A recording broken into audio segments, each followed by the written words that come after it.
Okay. All right. Welcome back, Double Teamed fam. How are we doing today? Today we welcome Jeff Gunther, licensed professional counselor, also known as TherapyJeff on TikTok and Instagram. Nikki and I have been following him for quite some time, so we are just tickled pink that you're here with us today. Hello. Hello. How you doing? We're good. How are And you actually have your own podcast, right? I do have my own podcast. I actually don't listen. I just follow your content. So sorry. Moment of truth there. I'm starting a new podcast too. Oh, really? At the beginning of the year. Ooh. That's going to sync up with my book that's going to come out in July. Love Nice. that. Okay. What's the name of the podcast? Yeah. My current podcast is called This Changes Everything. The new podcast will be called Big Dating Energy, which is the same name as the book that's coming out. Oh, I love that. Big That's dating good, energy. yes. Do you have big dating energy? You know, hold on. Let's define big dating energy because Yes. am- How do you define that? Yeah, how do you define big dating I energy? haven't tried to define it yet. This is the Okay. first time I'm actually like talking about the title of my book. So I should have defined it probably at the very beginning of the book. Obviously, it's a play on like big dick energy, Yeah. but big dating energy. And so I feel like who's the celebrity that you think of when you think of big dick energy? Pete Henry Davidson? What? Who? What? Did you say Henry Cavill? Is that his name? I Right. don't even know who that is. Oh, the guy that plays The Witcher. Yeah. Oh, I think of Pete Davidson just because everyone's. of course you do. Yeah, Yes, yeah. that is the correct answer. Yeah, but your answer is great too. Thank you. I imagine. So I feel like it's somebody who like really loves to get out there and meet lots of people. Like I'm somebody who likes to go on first dates. I love a first date. Why are you giving me that face? No. I'm contemplating how I am right now. So I'm But I wanna preparing hear, I my wanna answer. hear. I love a first date because it's exciting. It's a little anxiety provoking. You don't know Yes. what's going to happen. Yeah. Where like the first date is going to go, if it's going to turn into a second or third date. Maybe it's going to be a long-term relationship if that's what you're looking for. Maybe just something sexy and casual. So like there's sort of like endless possibilities. I know a lot of people that hate going on first dates. So I feel like part of big dating energy is probably somebody who really enjoys going on that first date. I would say yes, I have big Yes. dating energy. I actually love first dates. Do you? I think they're Because so fun. they are so fun. And back when I used to be on the dating apps and I would just like, paint the town red, like I loved the opportunity to I hate saying this, but talk about myself. You fucking because narcissist. because it always kind of like at least for me, it like served as like a good reminder of like my journey when you're talking about it. And I love learning about other people's journeys as well. And then I guess like for me, first dates was like always a reminder that like everything's fine. You're having fun. This is fun. Like you're getting to know someone else's story. You get to hear how like other people have also had like, their own struggle. Like it almost kind of like humanized a lot of things for me, if that makes sense. Yeah, it can be like a really vulnerable experience. Yeah. I also enjoy talking about myself. Oh, good. Okay. So but- I'm not a narcissist. Maybe a little, but maybe like, you have like a healthy amount of narcissism inside of you. We all do to a certain degree. I agree. But there's also like, you got to ask the questions, right? And if you're not interested in your date, then it probably doesn't go very well. Usually there's like did you ever have like first date stories of like, this is a story I'm going to tell about myself every single time I go on a first date? I feel like my story has changed so much. Yeah. So it's always, I feel like, especially on first dates, I always sound like, okay, she's in the middle of getting her shit together. Got it. See, So- for me, people always ask about like how we started the pod, and that's Yeah. probably my go-to. That's a good I one, assume yeah. you probably get a lot of questions about like your social media and all of that. I do. It's been really different, like dating before TherapyJeff and Yeah. dating after TherapyJeff. Yeah. It's been really fucking annoying. Yeah. Yeah. Oh no, why is that? At first, I was like, I'm into this. You all know me. I feel like a internet celebrity. Yeah. And you are. Yeah. And yes, I am. So you should think that way about me. But there's like this weird sort of, well, actually, first of all, there's fake TherapyJeffs on dating apps. Oh. like on Hinge and Bumble. So if I ever signed up for Hinge or Bumble, my profile would get flagged immediately because people would be like, this is fake therapy, Jeff. This Oh, isn't who wow. they really are. So then I would get flagged and I would get Oh shit. shadow banned, and I'd have to like contact Yeah. somebody at Hinge or Bumble or whoever and be like, I'm the real person. Please stop doing this. But there's always usually like a power dynamic when I go on a first date. Yeah. Where like they are projecting something onto me. They think I'm like an amazing dater, and I'm just like a regular, normal person that has imperfections and flaws. Yeah. And they're like really excited to meet me, which is cute and endearing, but also like, let's just get to know me as a person. Yeah. Yeah. Do you experience that at all? I definitely think that like I have a great answer to this, but you go first. well, what I was gonna say was a lot of times when I would get on the dating apps, you know, I had like my podcast on the cover art on the dating app. So then of course people would ask about it, and then they'd go listen to an episode or 2 or 3 or whatever before we had a date, and then they'd come in and they would like automatically just assume that I'm just like this. Because I mean, we talk a lot about sex, we talk a lot about like our, you know, we're very open about everything, and so then they automatically assume that like I'm down to fuck. I am super like open to just about anything. You already have consent, you know. So it's like I definitely found that to be like a thing sometimes where it's like, whoa there, I still need time to get to know you before I jump in bed with you. Yes. So something like that is what I've experienced. That's exactly the reason why I'm not on them. Yeah. Because, and I realized this the other day when I was talking to one of my play partners about it. The reason I stopped being on dating apps is because if they, you know, if we started talking about my podcast, which if they ask me what I do for work, that's immediately going to be brought up. Or if they ask for my Instagram and then they see it through there, I don't put the podcast, or I didn't put the podcast on my dating profile. But if they found it before we even hung out, I feel like there would just be so many assumptions already made about me based on just the content that we put out. Yeah. And so I was like, I don't want to be on dating apps because I'd rather meet someone in person and they get to know like who I am before they're like seeing a clip about, you know, me liking a certain type of, I don't know, lube or anal or whatever. So that's I was what going to ask for you, experienced. do you get a lot of, because your content is all very like, you know, about ways that you can, you know, gauge certain things, or like, you know, questions to ask yourself, questions to ask your partners, and like they're all from, I think, very healthy perspectives. So like, do they automatically like assume that you're just this like super healthy? Oh my God. Like yeah. I've got everything together. I'm going to Yes. communicate perfectly. Everything's going to be like, you're on a pedestal. I'm amazing, but I'm not. I'm not like as amazing as you might think that I am. And I also have like, I've done things that are not okay, and I've made mistakes. I've cheated before. There was like, if I ever talk about that time of like, I made this mistake, I cheated, I felt horrible about it, then all of a sudden it's just like, oh no, Therapy Jeff actually did a cheat. Like this is horrible. Now you're not like fitting our projection that we're putting on you. Yeah. And so there's like a really long like fall from grace that happens.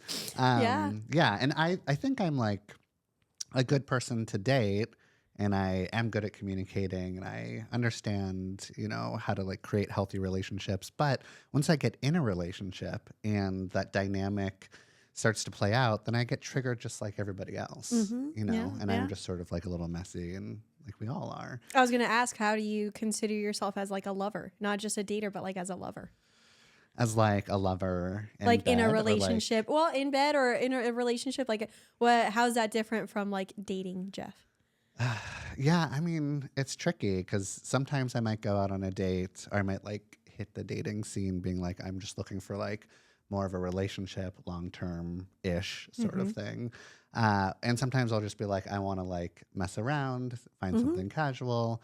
And me, like Jeff as a lover is somebody that like is likes to like play with the energy, teases a little bit, is really fun and cute and playful. While like maybe like relationship Jeff is somebody that's sort of like taking things really slow, being really thoughtful. I mean, I'm thoughtful even if I'm if I'm being a lover. This is all very similar to me. Oh, is it? Yeah, because I find that like when I'm dating, I'm like more like fun and flirty and like, you know, very like, I don't know, it's kind of very carefree energy. And then like in bed it's very similar, but then when it comes to dating, then all of a sudden, I don't, maybe it's my avoidant attachment style, I don't know, but it starts to show up, and then all of a sudden I'm like, let's slow down, let's pull back, let's soften this. Yeah. It's a little less carefree and it's a little bit more. Oh, I'm so different. What are you like? When I'm dating and when I'm, just in my little single, gonna go on a date energy, I'm more carefree and very much like, no, I don't want to say guarded, but then when I'm in a relationship, I'm like latched on. Like a koala bear. Yeah, like a koala bear. Like, I do not want to leave this situation. I am walking with you. Yeah. Yeah, it's fun to just kind of like keep it casual and hook up a bit. But the problem that I have with that is that I default into like, we might have a casual relationship or having a lot of fun. And then I slip in there like, tell me your deepest fears. Like, I'm just like, I really want to get in there and figure out who you are. And then there's an attachment, like even more of an attachment that's created. So it's something that I'd have to be like, I have to be mindful about it and not get too deep emotionally. Do you have Scorpio placement? Yeah, I was going to ask, you have Scorpio placement. Do you know your chart? I do. But there's no Scorpio. Oh, what is your, do you know, what's your sun? Well, my sun sign is a Capricorn. Okay. I knew that.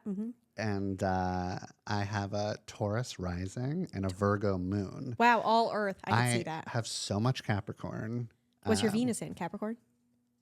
Libra. Ooh, I love Venus in Libra. Okay. Venus is in Libra right now as of today. Oh, there you go.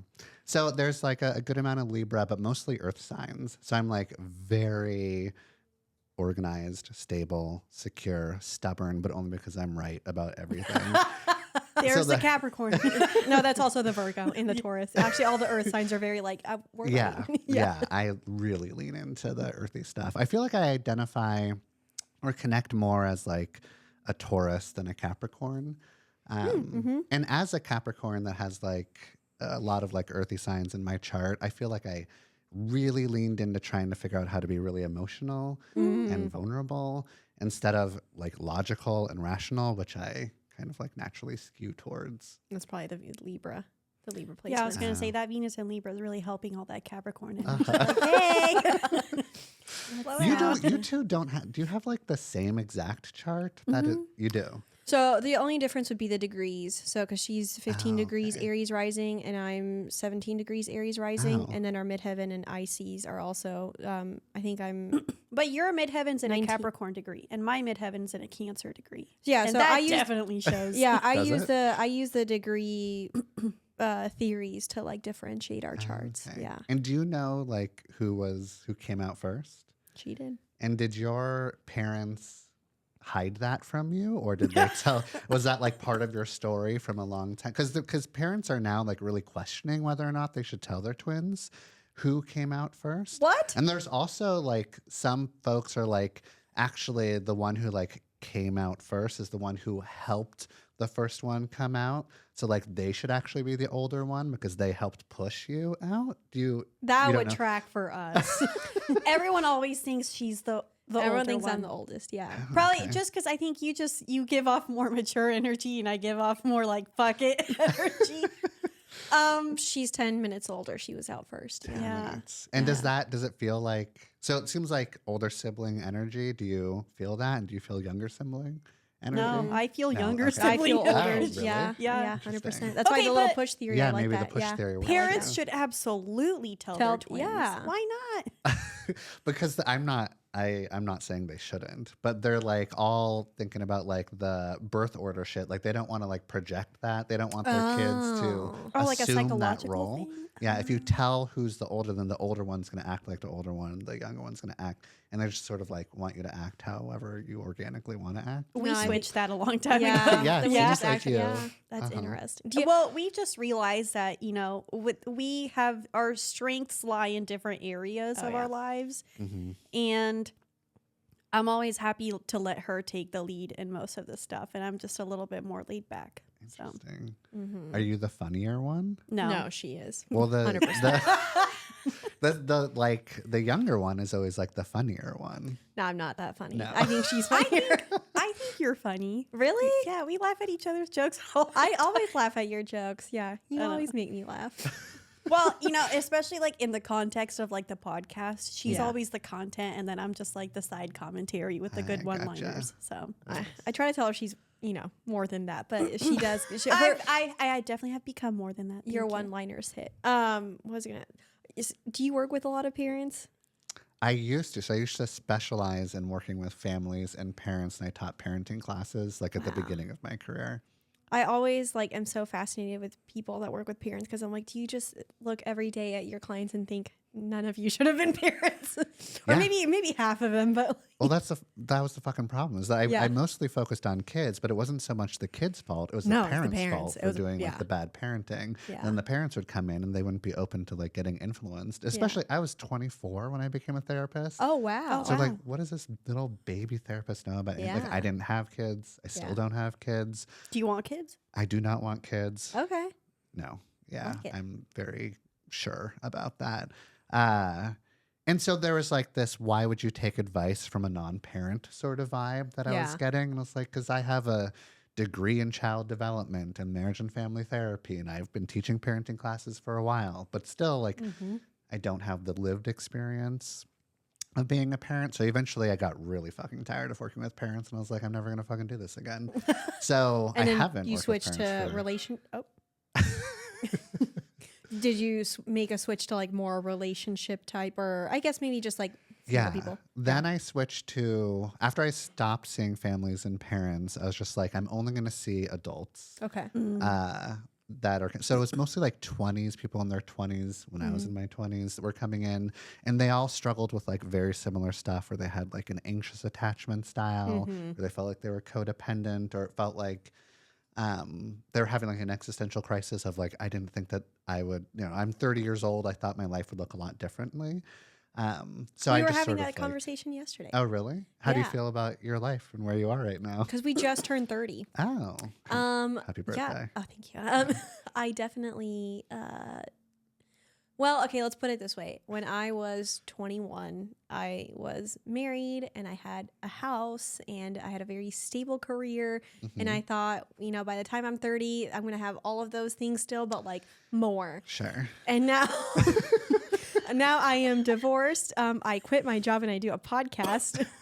And then, my dating life is, it's there somewhat. And then, it's just everything looks so different. I have an apartment instead of a house. Yeah, it's just, it's all different. Now, we were laughing yesterday because, wait, what had happened? It was like 9 p.m. We were at the grocery store.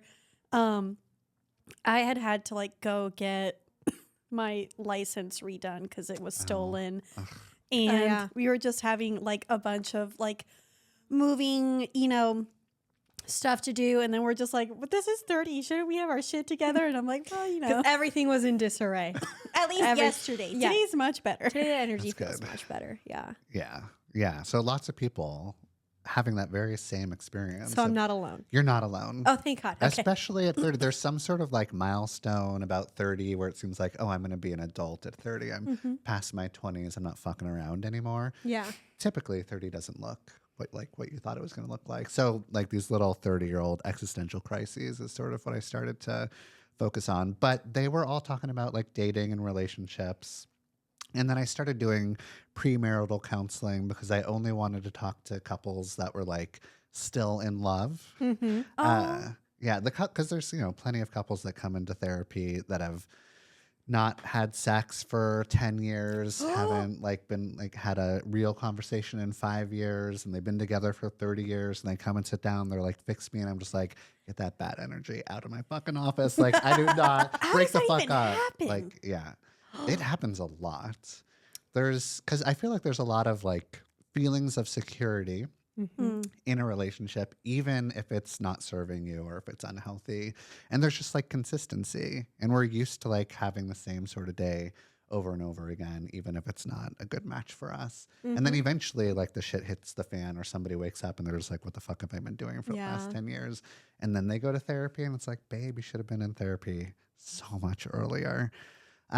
So I still see premarital counseling, but typically like newer couples that get into like fun fights and not like horrible, depressing, mean fights. In your professional opinion, what is a healthy amount of time to go without sex in a relationship?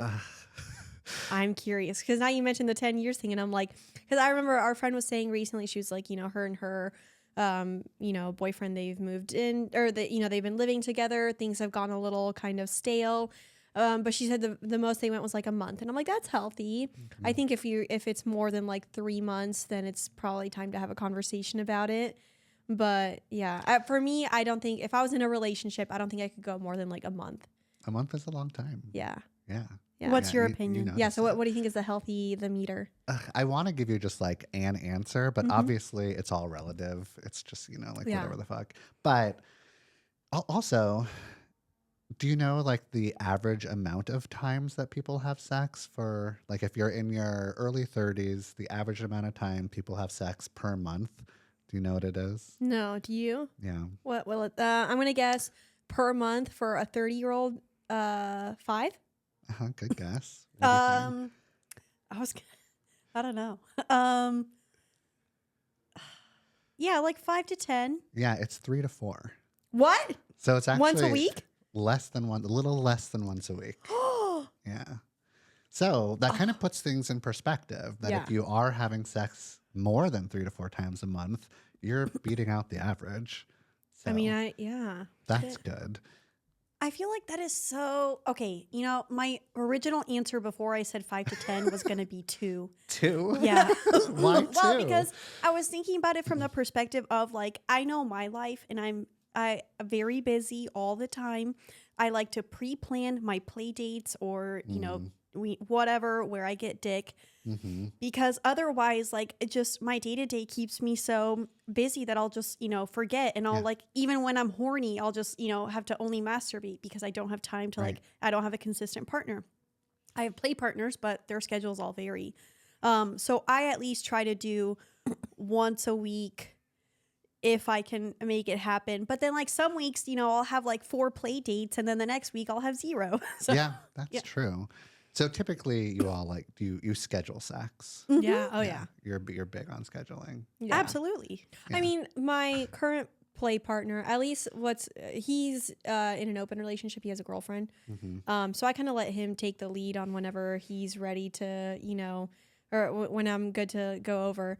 And sometimes he can keep it pretty spontaneous, which is nice. But for the most part, like if I'm the one scheduling it, then I'm like, okay, 2 weeks in advance. Are you free on Tuesday? Okay, great. At 7 p.m. we're gonna bang, like because otherwise, yeah, I've got a lot of shit going on. I don't always like have the pleasure of spontaneity. So yeah.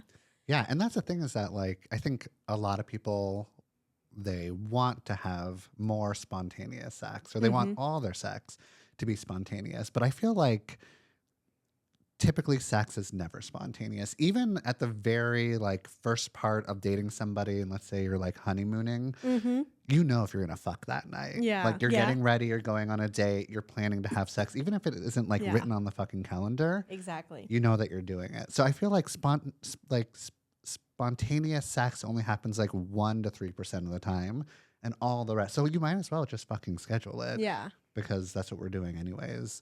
But Is that your practice as well? Do you prefer to like? Do you schedule?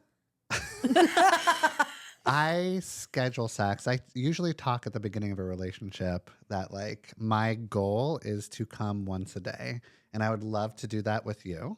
Love that. Okay. But you don't have to be there if you don't want to be. Ah.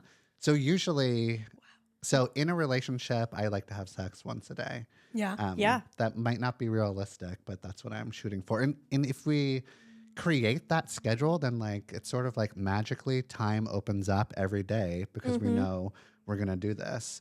And I definitely prefer before dinner sex. Yeah. Same. Yeah. Yeah. Oh, I'm glad I'm not alone in that. For me, 3 p.m. 3 p.m. sex is like the best. When I was in a relationship where we lived together and we were engaged, we would always have sex like around like 5 p.m. So like I'd come home, he'd come home, we'd bang it out and then, you know, have dinner, take care of the pets, go to the gym, whatever. And that was like the schedule. And it was great. Like once a day is really nice when you're in a relationship. That's what I was going to say. I feel like when you're in and that's why like when I hear of couples that are like, oh, wow, it's been 10 years and they haven't had sex. I'm like, what? Because I'm like, when you are in a relationship, then, you know, like you're both there for the same reason. Obviously, you like each other, love each other, whatever. You're there. You want to bang each other as well. And so then it's like, okay, why aren't you making more use of that? Because like for single people, you know, like us currently, it's like, you know, the average 3 to 4 times a month or whatever it is. And so it's like when I'm in a relationship, I like to, if I can go for every day, great. I'd like to aim for 5 days out of the week. And I remember at least the last time that I was dating someone a little bit more consistently, it got to the point where they were like, I can't keep up with this. And I'm like, well, I'm sorry. This is why I have other people I sleep with. Yeah, for sure. Yeah. I have a high sex drive. And so, yeah, that's just me personally. Yeah. But if you're in a relationship, I feel like you should be taking advantage of the fact that you've got someone you can bang every day if you want to. But I feel like maybe like going back to that question of like, how long is too long to go without sex? Here's another stupid fucking therapist answer that we can't like be direct, and it's very annoying. As long as you're not resenting the person or building like contempt or anger towards them, as long as you're not being like passive aggressive towards them, then go ahead and take a month or 2 or 3 if you want. But if you like reach that point where you're punishing them sort of like subtly, or you're avoiding them, or you're trying to kind of hurt them because you're feeling hurt, then that's when it's gone too long. So we all have like a different gauge, right? What have you ever had partners in the past that maybe like you felt there wasn't as much intimacy as you would have wanted, and like what was your response, like on a personal perspective, not like a how therapy. Did I punish them subtly? Is that or like how did you handle it? Maybe not punish, but like how did you handle it? I mean, in my marriage, I was married for 7 or 8 years or something. So for most of my 30s, I was married.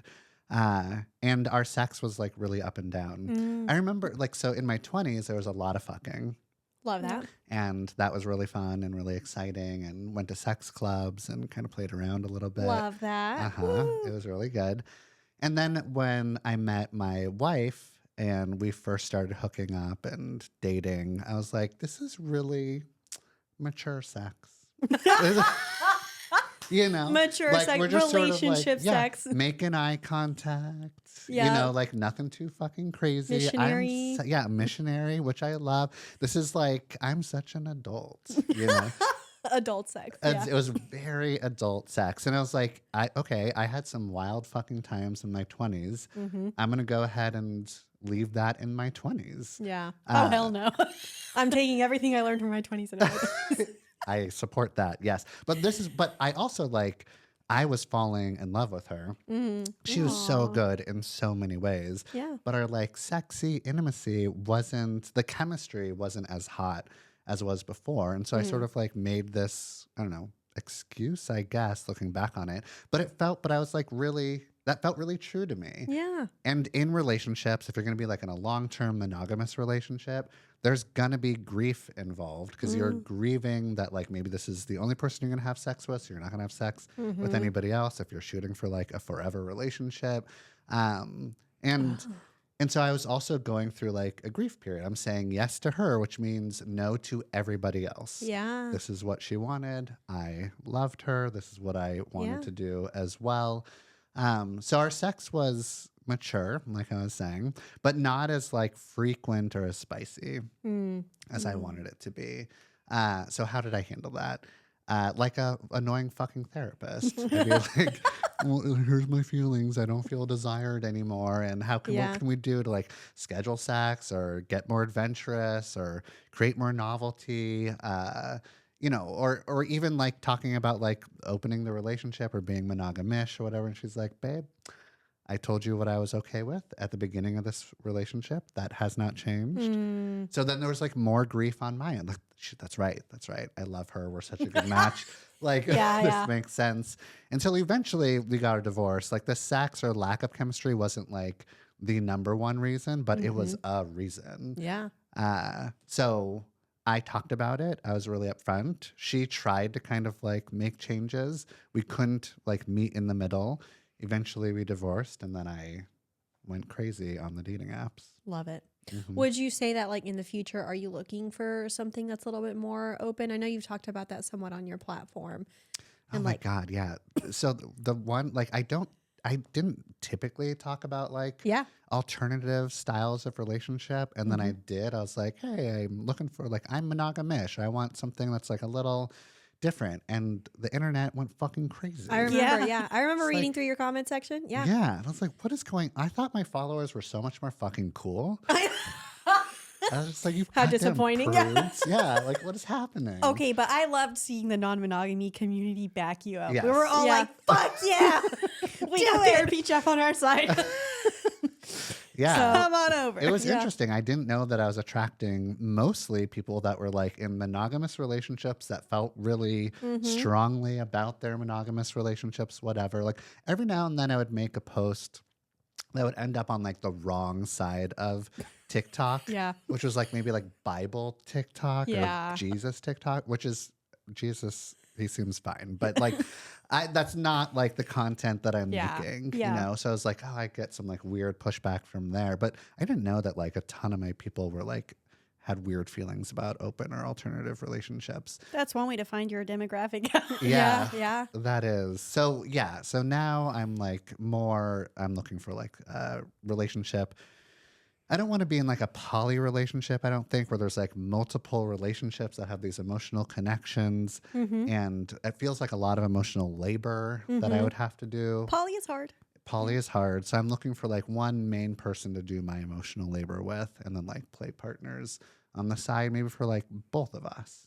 Yeah, That's kind of that's kind of what I've settled on. My marriage was monogamous, and then monogamish, and then open, and then poly. Mm. And I didn't mind like when him and his girlfriend, when they were together, like I loved their relationship and I loved her and we had a great time. But then, we did divorce, and in my journey, I've come to that conclusion recently where I'm like, okay, I think what I want next is like a partner that like, it's just him and I, but like occasionally, we'll go have some fun at some sex parties, or Exactly. find a nice couple to swap with, or like a threesome. I'm very open to that, but poly was a lot of work. I didn't mind it though. I mean, it was fun. It was just like I realized for what I want for the future, that's kind of what I figured out. And I will say, like, because of our platform, like when we started the pod, it was all non-monogamy. It was, and I had we just entered into more of a poly relationship. So like, kind of finally settling on like a monogamish to swinging type of relationship.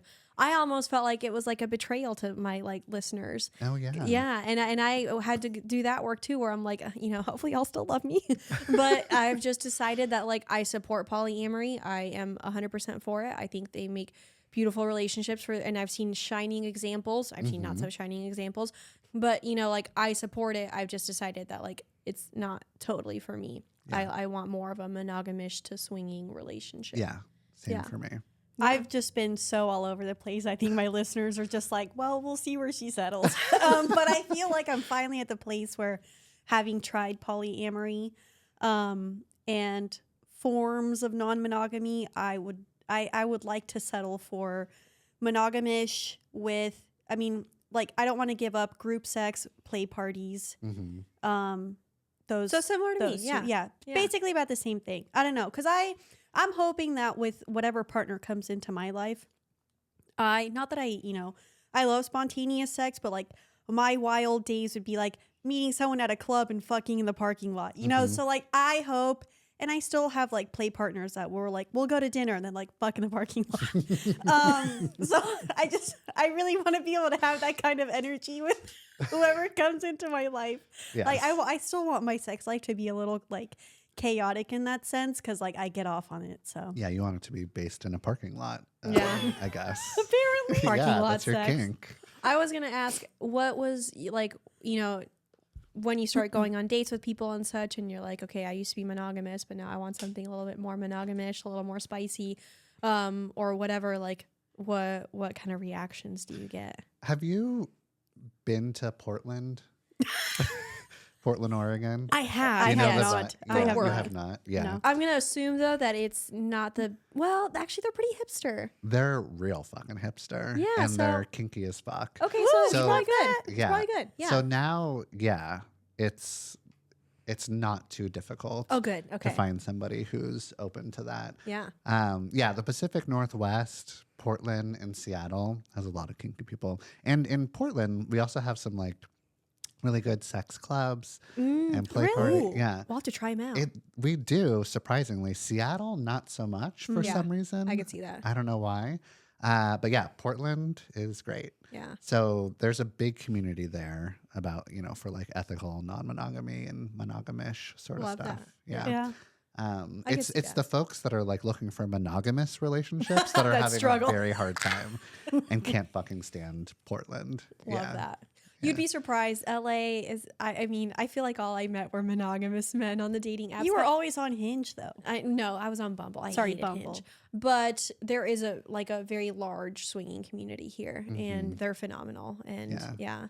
so the demographics definitely can play a role in wherever Yeah. you're dating. Yeah. When was the last time you were on Hinge? Do you remember? It's been at least 6 months. It's Okay. probably been a Why? year Have they and a changed half. it? Well, I'm wondering if you had this experience. There's just like this like thing that's kind of trending on TikTok where they're talking about it a little bit.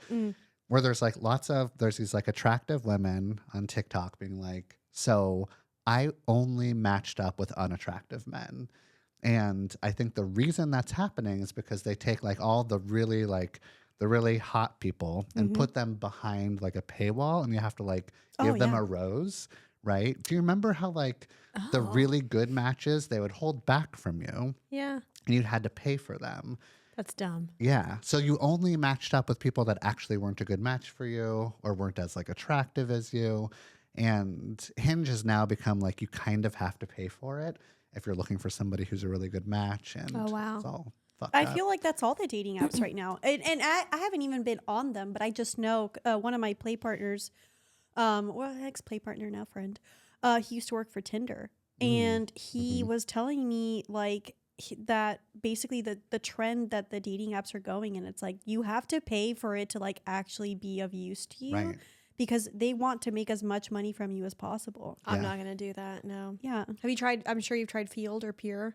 Yeah, I like Yeah. Field. Yeah.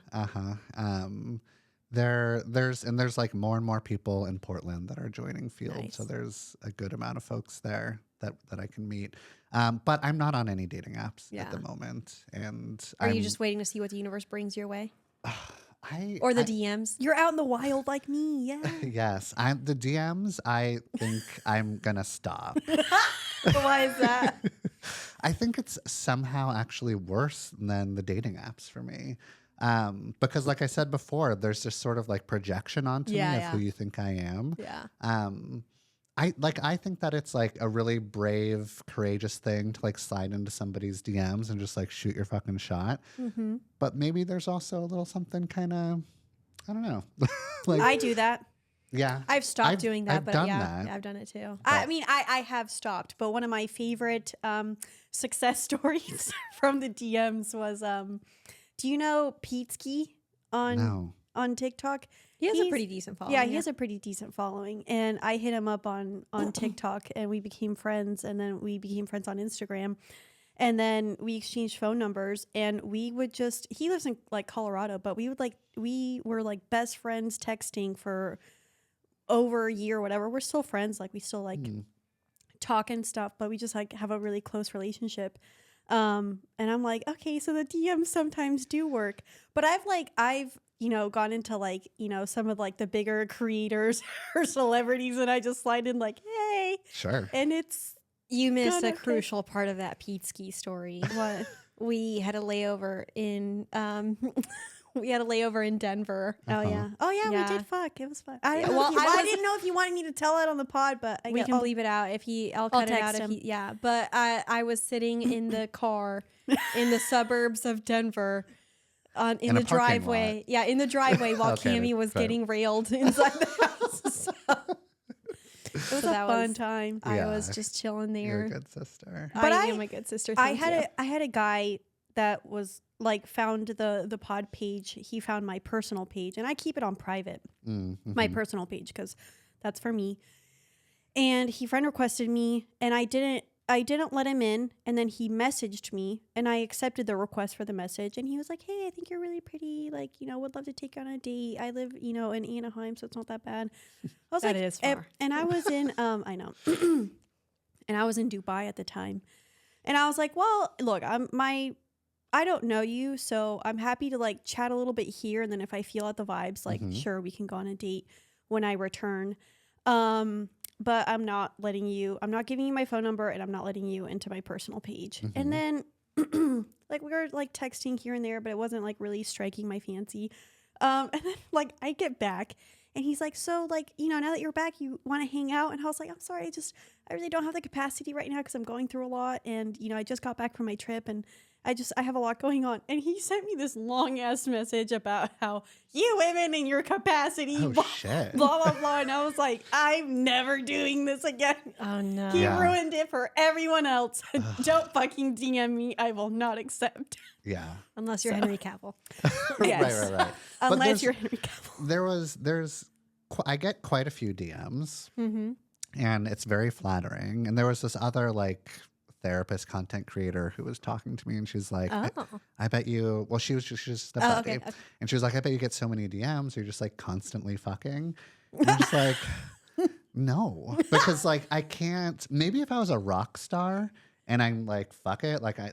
I'm just going to do it. But I am a therapist. Yeah. Yeah. And there's something like I kind of like, I don't have to act like a therapist in every single thing I do in my life, but there's something kind of weird about like the influencer therapist that's just fucking all the people that are Yeah. sliding Yeah. like that. I don't know about that. I'm also big on like, if you are going to DM me, it needs to be good. It can't just be like 3 fire emojis, right?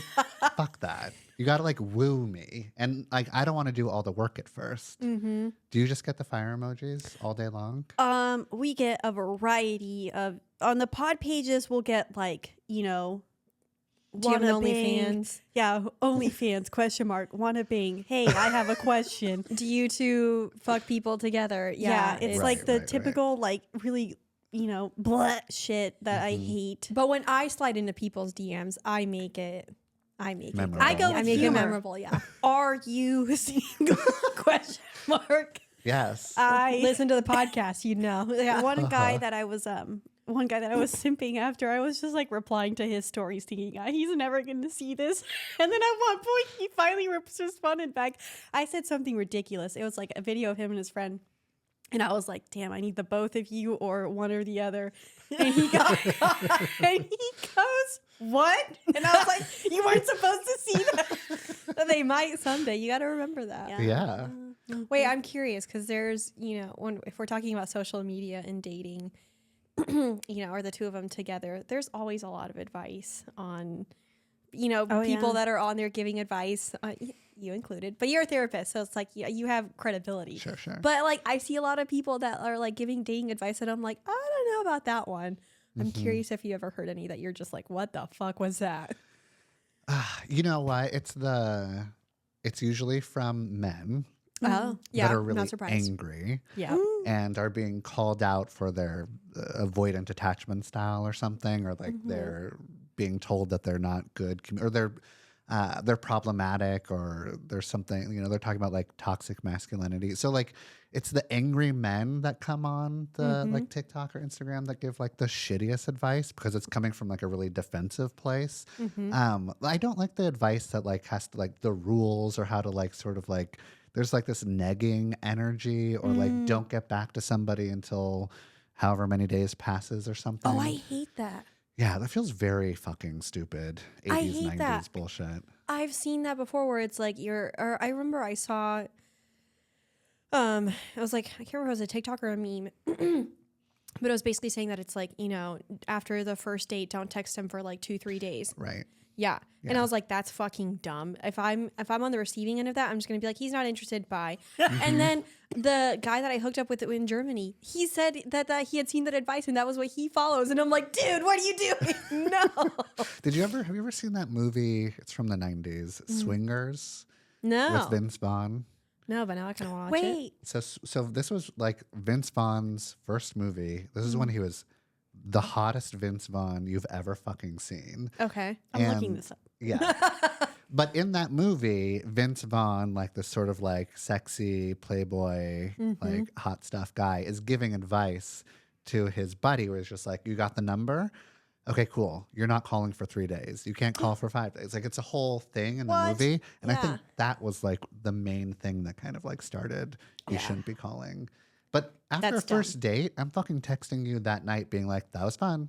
That was Same. great. Yeah. Yeah. If I really like the person, like I want to hear within a like 5-hour span of the date.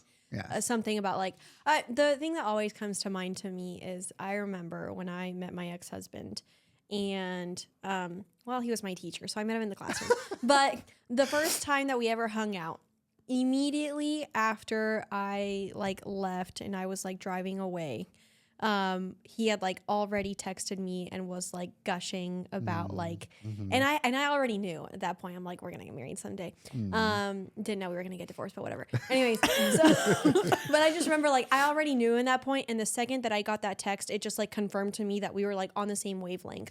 And so like I think a lot of times like when you're more upfront with communication, then like you give yourselves like a better opportunity to see like, oh, we're both in this. 100%. Yeah, because if someone's playing games and they're like, oh, I can't text for 2 days because, you know, that's a rule, then I'm going to be like, oh, well, they're not interested and they don't care about me. Bye. I don't want to have to gotta know- hide yeah. my enthusiasm. Yeah, I don't want to hide my enthusiasm either. Like, if I had a banging time, I'm going to text you and be like, Yeah. that was fucking good. Everybody Tomorrow, ? loves to receive that text. Yeah. There isn't one person that receives that text and they're just like, fuck this. Like, Yeah.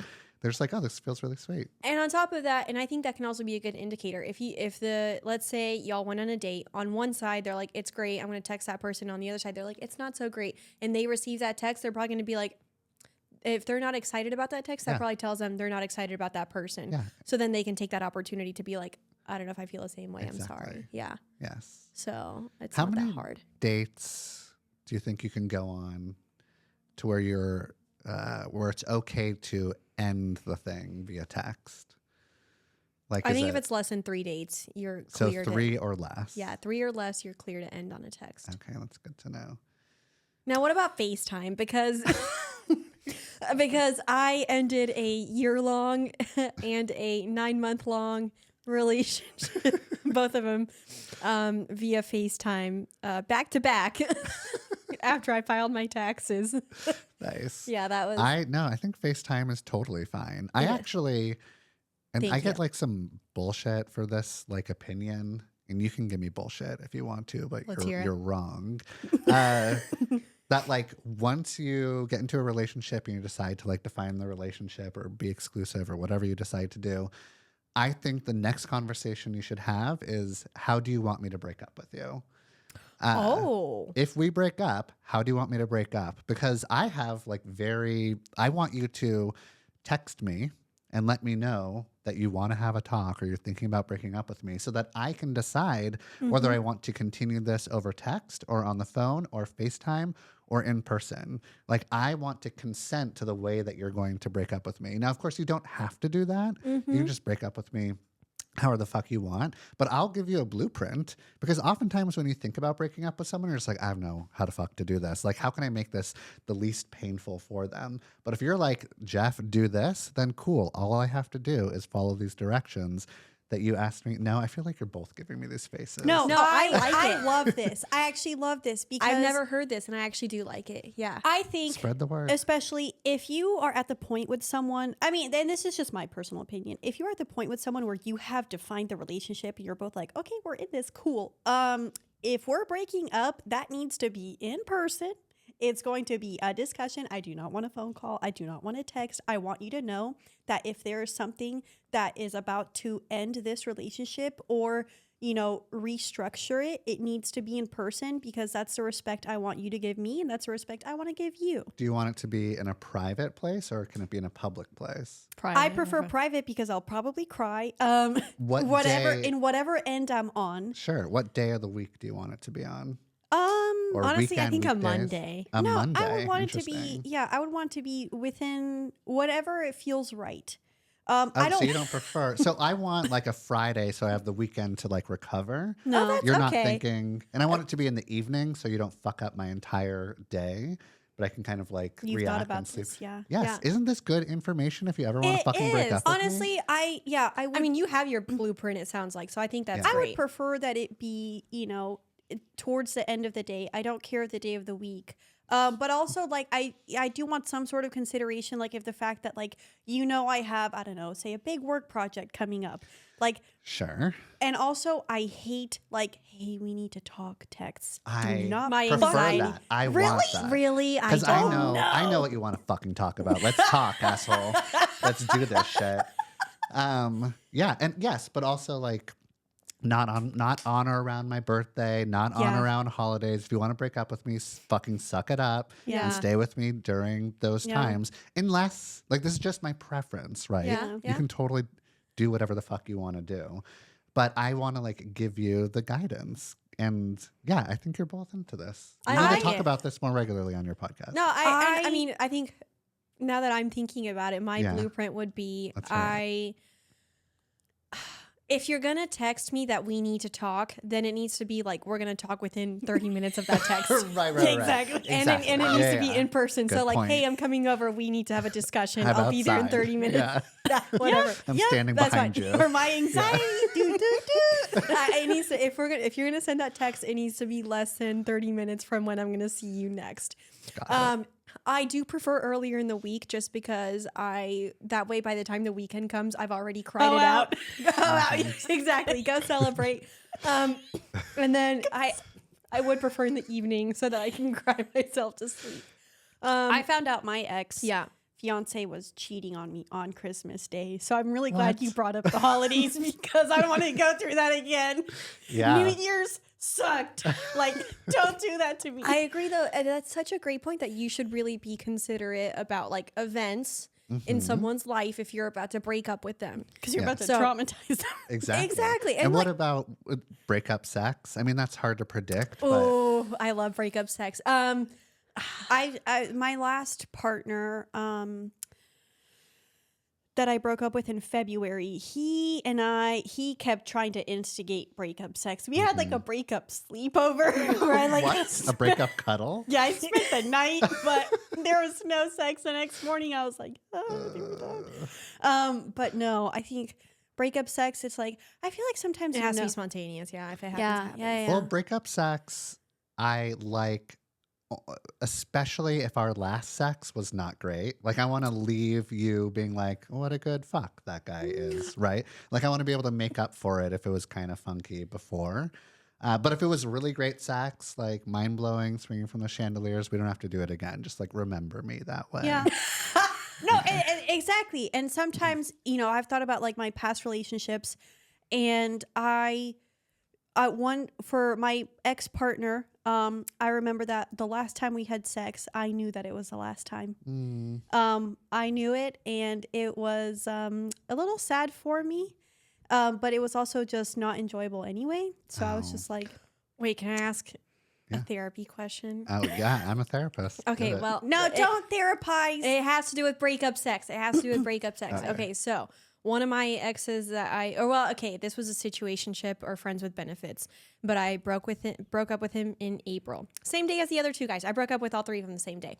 As soon as I broke up with him, I'm like, I need to do a clean sweep and just cleared my entire, anyways. So Non-monogamous.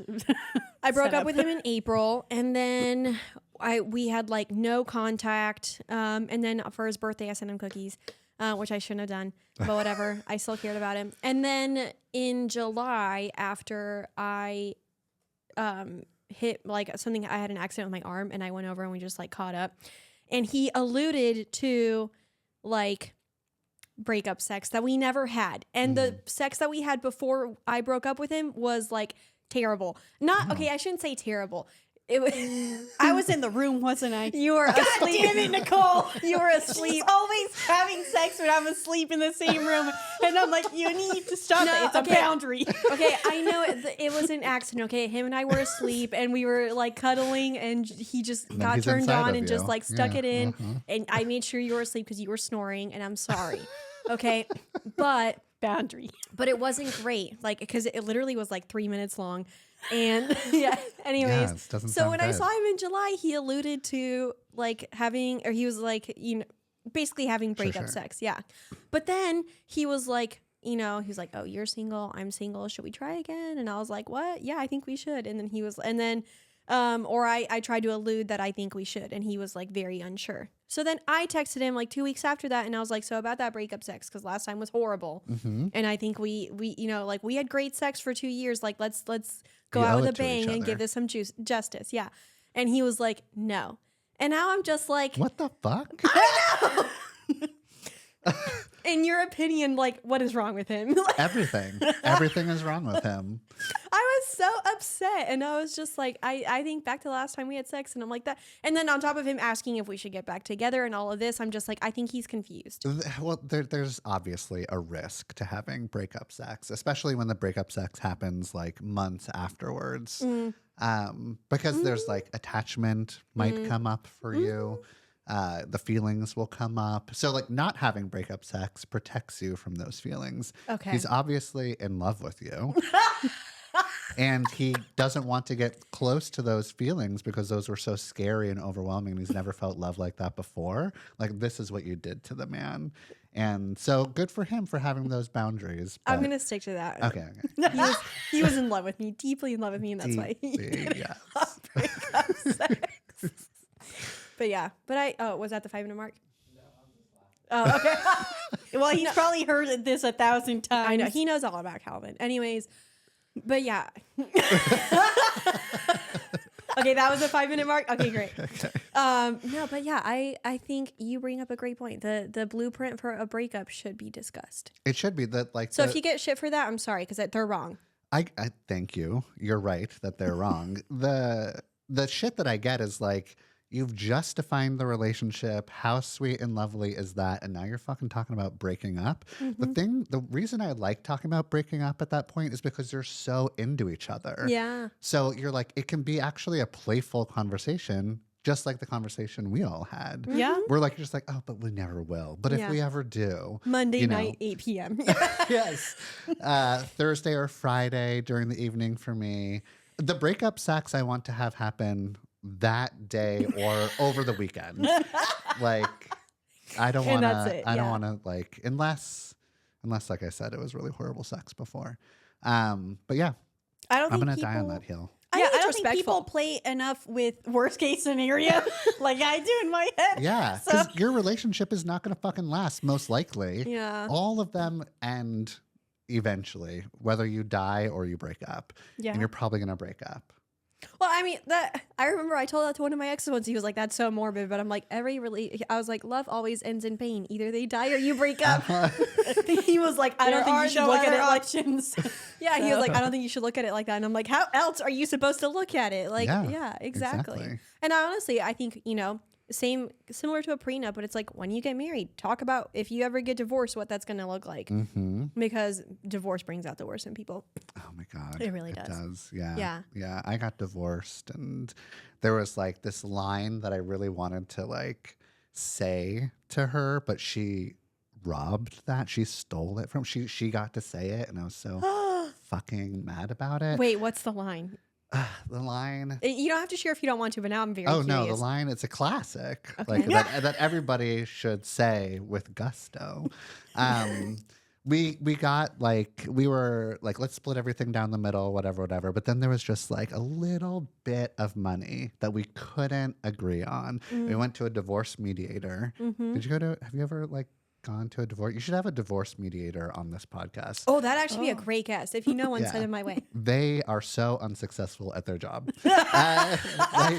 They're so bad. And we had a bad one, the most expensive one in Portland, because we're just like, we're fucking doing this. He made everything worse. We left that mediation session feeling like we were owed so much more from each other. And we were like at the top of this building, 30-story building. We both get in the elevator. We're like seething. And we are going down the elevator and she looks at me and she gets to deliver the line. And the line is, I'll fucking see you in court. And it was just so good. I was just like, bravo, Kate. Yes. Do it again. I love it. We did not go to court. It was not even close to doing. The next day, we're just like, actually, let's just do this, and we were fine. And we're good friends. And she is the co-author of my book that's coming out. Oh wow! In July. Wow, good on you guys. My divorce is actually very amicable too. Okay. Well, yeah, because Nate was like, you do everything. And then you literally did everything. Yeah, and then you at the just end, signed and the then paper. when the divorce papers arrived, I'm like, you pay for the divorce, and he was like, I got it, and that was it, and we just decided everything. Now I would say, now this isn't a classic divorce line, but the thing that he said to me that I will always remember, the one line, and the moment is just like seared in my brain. But he said to me, he was like, I wanted to give you the world, but you're gonna give it to yourself. Wow. And did he reherse that line? That sounds so. I know. No, he did. scripted. He was like crying. We were in the bathroom in Greece crying our eyes out. And he said that. And that was like the moment that I knew that we were like, Yeah. because, he wanted to go give someone else the world. And that wasn't going to be me. Yeah. Oh. Yeah. Wow. So that was a good one. That was a great line. That is a good line. I know. Bravo. Yeah. Yeah. I thought the same thing. When he said that, I was like, bravo, Nate. Good job. You good killed job. it. Man, my ex-fiance and I didn't have any good lines. No? Like that. No. Oh. He kind of traumatized me with the way we ended our relationship. Yeah. But towards like or later in the breakup, he had all my pets. So we had 5 together. Oh. And I had to go back to Kansas to get at least 2 of them. One lived outside, so it was fine. And then the other 2 stayed with him. And but Wait, did the one that does it still live outside? Like nobody owns this pet? It's just like part of the wildness? His name was Bubba. He was an orange cat that just roamed the neighborhood. Okay, I so don't it's know. a neighborhood's cat. Yeah, I don't Yeah, know but what- Kimi was one that fed him, took him to the vet. yeah, did everything. I claimed him as my own. But I guess the one line I remember is he was neglecting the dog that stayed with him. So, and I found out, and I took over the situation, and I basically had someone break into the house and grab my dog. I'll edit that out. Dog nap. And no, it's fine. I mean, Sure. it's not like he could. They had my consent and the key. Oh, okay, my good. name is on the title of the house. But anyways, and he called me and he was like, "That was the dog. He was like, he was the one thing that I looked forward to after you left." And I was like, "And you killed him?" Like, I was pissed. I was so pissed. So that was the one moment after our breakup. I That love it. stuck. I love those breakup lines. Yeah. There's always that one dramatic moment that just really Yeah. seals Nails in. it. Yeah. Yeah. Yep.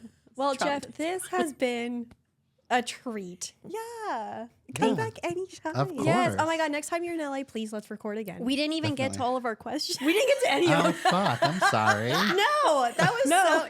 the flow was great. It was Okay, so okay. organic. I absolutely loved that Yeah, it conversation. flowed so well. Yeah. Yeah. I had a great time. And Me now, too. next time I start dating someone, and be like, "This is how you're gonna break up." And you Yes. actually listen to the episode. Okay. Okay.